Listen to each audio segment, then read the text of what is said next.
Should I sell my soul? For what price? Maybe I ain't sell enough coke, rock enough ice. Ain't weird enough, my face ain't got no tats. Maybe I should get a job and say fuck rap.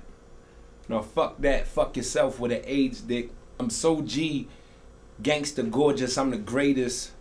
So tell your favorite rapper I'll get his casket cut. Talk a lot of shit, reverse, I back it up. I'm finna wake the dead, your boy Barz Bossman, Michael Jackson. What about the love? Fuck you haters with a passion. I'm selling hate drugs just to make it in this rap shit. What about if I don't make it? Then I guess I'm stuck trapping. What about my daughters? They barely see the daddy. But what about the daughter who never seen the daddy? What about the father found out he ain't the daddy? What about abortion? What if my mama ain't had me? What about the sister stripping to get paid? Selling pussy for money, baby. What about AIDS? What about the hustle, snatch, snip up in the raid? What about the wire? Shit, we lit it same day. What about Melo? Can he win it with the Knicks? If LeBron don't win the ring, niggas gon' say bitch. Say crack kills, what about cancer sticks? I got a question, can anybody answer it? What about sunrise? Sunrise. What about rain? Raindrops. What about love? I've been rapping since about age 11, 5th grade, maybe actually younger than that, so it was about like about nine when I was doing my first raps. Came in the game, ironically, like listening to like Crisscross and shit. I used to take their raps and rewrite them and just go rap them around the way. Then one of my homeboys really started rapping and shit. Nigga used to write raps for me. So after that shit, my peoples got locked up, my mother and my father. And I just started hearing like how with rap music, you really could just say some shit in your mind that you might not really want to tell somebody.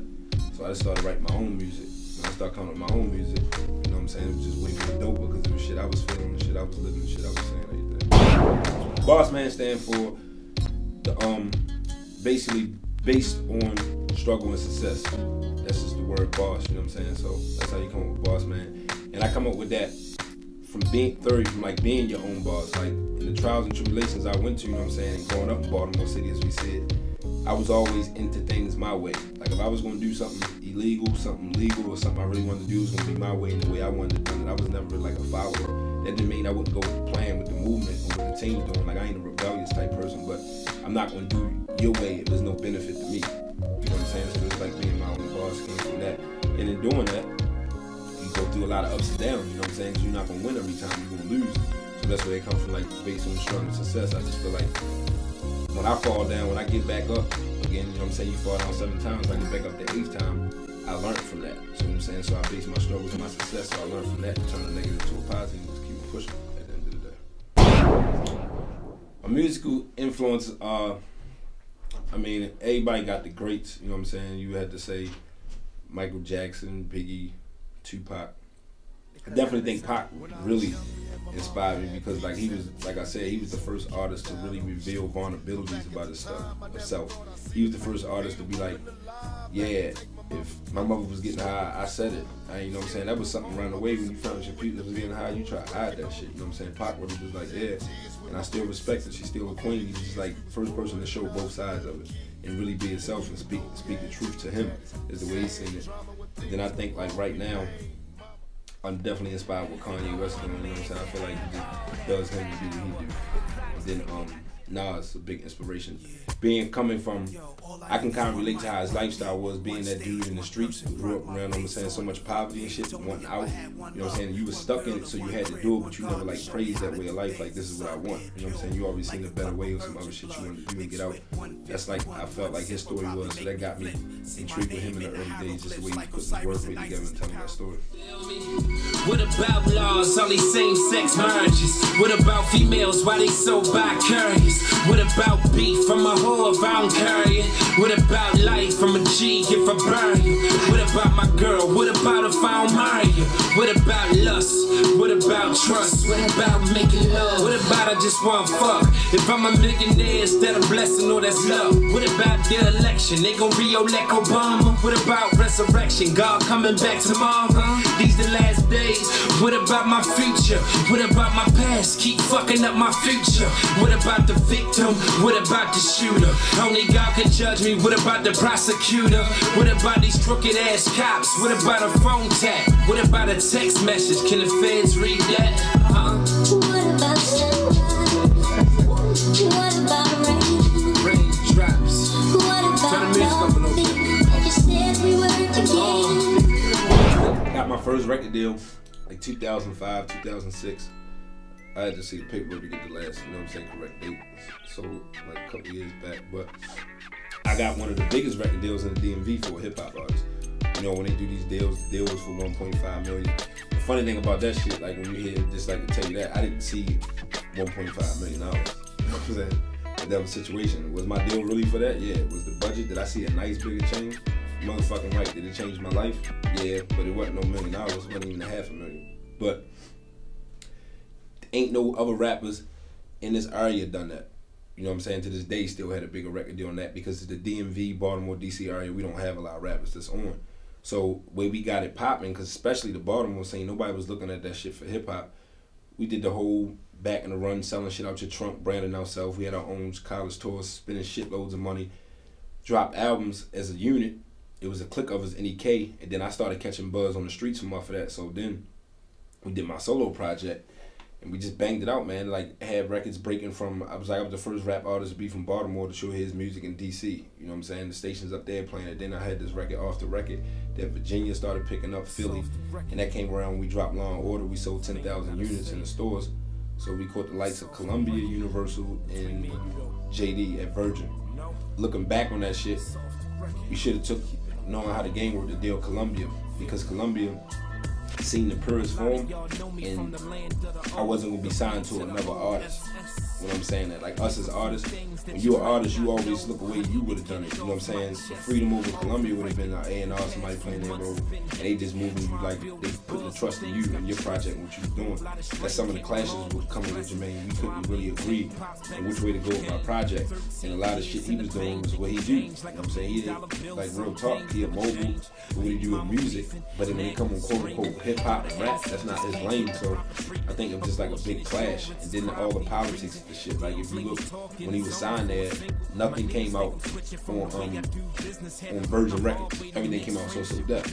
And when we went in the game, we did so much independent with the you know what I'm saying, production company One Up Entertainment. We had so much independent success. We didn't want to come under So Def. Looking back at then and now, we know how it worked. I would have wanted to come under So Def. You know what I'm saying? You probably would have worked the project different, and we felt like it had more involvement and got closer to it. But we just clashed with all the politics and the rap was changing. We couldn't figure out like a right plan for it. So after that fucking record label folded, we got up out of that deal.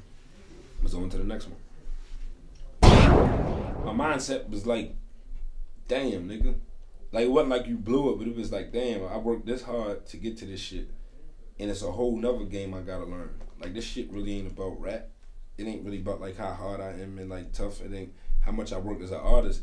Now the challenge and shit is like how much you can work on your hustle and your game and knowing the game you in. I never knew why people used to be like, know the business that you're in. Like, it sounded like you saying you'll just know the business, know the percentages. I knew that, but it's like really know the business that you're in. Like, if you're gonna do something, really study your in and out. And at that time, I was just an artist, and that's why a situation like that happened. I definitely accept the DMV title because I think it's unity. We don't have no choice. I mean, let's just be real. I mean, every person's dream is to do shit on their own. Everybody wanted, you know what I'm saying? But even Michael Jordan didn't do it on his own when you look at it. So I think as well as being a good leader, you got to know when to follow. I think you follow the movement. It makes sense. You got artists like Raheem, who's definitely been a real spokesman from day one with the whole DMV movement, trying to bring it together. That's a good friend of mine. Like, he's heavy on it because he's been in the game. Like, a lot of us has been in the game and know what it's going to take. You got a lot of these young dudes, like, they just like, nah, I ain't following that. I'm gonna do this shit myself. Baltimore ain't DC. We don't fuck with them. It's back in the jail. Then I got calls when the Wale beef was going on from dudes that was in jails and penitentiary situations. It was like, yo, you know, like, what are y'all doing? He was like, that shit look crazy because even here in the feds, we stick together. You know what I'm saying? It used to be a DC and Baltimore rivalry forever, but we stick together in here because niggas ain't got no choice. You know what I'm saying? It ain't like you Baltimore or DC or something like that as big as a New York or Atlanta or LA. So we too close to not fuck with each other. So yeah, it's a DMV movement and VA too. besides the clips, and ain't no other rappers is really putting it down from out there. So I definitely embrace that. And the dumbass shit that I done got for anybody in their fucking mouth to say Baltimore is not the DMV is stupid as shit. Because if you say Maryland geographically, motherfucker, we fit in Maryland. So that's what it is. It ain't outside of Maryland what y'all want to make it. It is what it is. And furthermore, do the stats on the music shit. Like, niggas done really put it down. I mean, fuck niggas. I really done put it down this motherfucker in the whole area. Niggas know me in DC and got love for me. You know what I'm saying? I got a lot of love for y'all up there. So, I mean, fuck that shit. DMV all day, baby. John Wall, long order classic. Break me off classic. It's B more DMV. How could you even ask it? I'm from Northeast Baltimore, B-Boy City, you know. Land to the old. Raise it up, baby. You breathe. This is Baltimore City, murderland mind state. Chirps on the boost just to boost up the crime rate. Mellow jump shot good, but nigga mine ain't. You should see the range of the shots in my 9 take. All black tees, purple in the blunt. Just the home of the Ravens, we can serve you what you want. Land to the OZs and 40. Cal rip apart and leave them holy. Crooked ass police, even caught my own case. Lance caught 40 and try and beat a murder case. Pops used to pump bass on my mom's free base. Don't sell Kanye, that's 808 and heartbreak. I'm trying to ball like a high-speed car chase. Rep for the hood without being in the next car face. BOSS, no struggle, no success. Come to be more city, then you better wear a vest. Baltimore is just like unique in a fucked up way, but when you master that shit, you become something great. You know what I'm saying? That's why you look at Pac had to come through here, and what the first thing he told you was like, that's one of the most fucking ignorant ass cities I ever been to.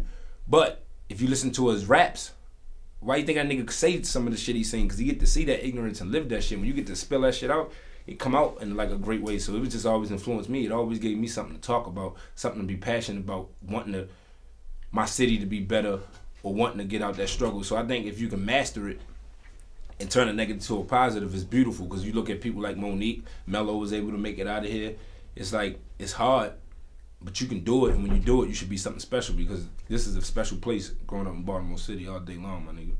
That's why I hurt a lot of niggas either really fuck with me or hate the shit out of me, because it's like, it's so real. You gotta fuck with me. Like, I'm really giving you real shit. I ain't being phony at all. You know what I'm saying? So if you want to just hear real feelings and you can relate, just be yourself, you're gonna love my music. So you should definitely pick it up, and you should go to BarzMan410.com and download it for free. My whole catalog is on there. Got the Dream Big mixtape right there. That's the newest, freshest shit. Who the Fuck's Boss Man album on the way. And follow me on Twitter, you feel me? All day long, BarzMan410, that's a Twitter page. Yeah, you watching Behind the Bars, chilling with your man Boss Man. You know what I'm saying? GetMoney.com, baby. Tell them haters the emails. What about Michael? Did his life have to stop? And what about the doctor that gave Michael the shot? Did he get away with murder? What about Big and Pop? What about Illuminati? Is it taking over hip-hop? What about Hov? What about Dane? Last days of the rock? Tell me who was to blame? What about my career? Nigga, what about Jermaine's? What about Drake? Is he getting blocked from Wayne? Since he came home, I ain't heard shit. What about politics? YouTube views? What about my Twitter followers? Is that what make you hot? Does the music still matter? What about these ass shots? Got all these bitches getting fatter. What about the coke price, Doug? It's hard for a hustler out here selling anything. What about the customer? What about Amber Rose? Now Wiz Khalifa fucking up. What about the world, man? Why it's so fucked up? What about sunlight? What about rain? What about love? You said we were together.